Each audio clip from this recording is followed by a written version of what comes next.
Isa sa hindi masyadong pinag-uusapan sa mga Asian import ay si Javi Gomez de Leano.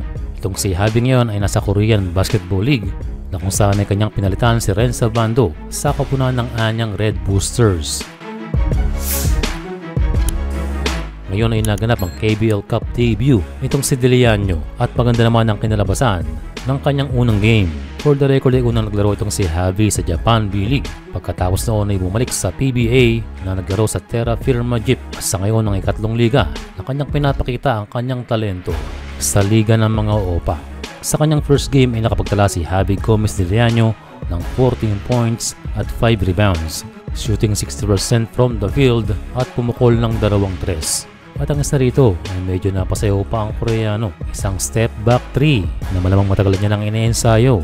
At ang isa pang maganda sa pagpasok ni Javi sa Red Boosters, ito ay may dissenting playing time na 27 minutes. At nangyari din ang statement ni Coach na si Javi ang starting small forward. Ayon din kay Coach Kim Sang-shik ay maganda ang shooting nitong si Javi at gayon din ang kanyang penetration. Ang kailangan lamang i-workout nitong si De Leano ay ma-organize pa ng konti ang kanyang court presence na madedevelop din naman along the way kapag siya ay fully adapted na dito sa Anyang.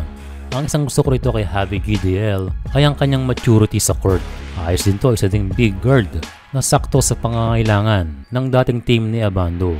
Dahil sa kanyang mga minuto ay again nakikita pa rin ang adjustment ni Javi sa mga plays ng Anyang.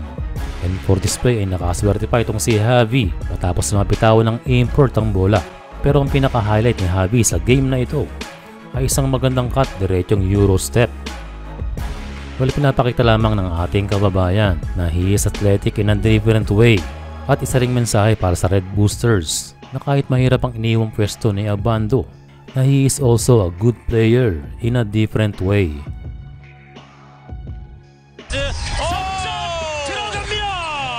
Isang big 3 para kay Javi. Kung si Abando ay panayang lipad at mayroong shooting, ito namang si Javi ay may magandang basketball IQ at fundamentals.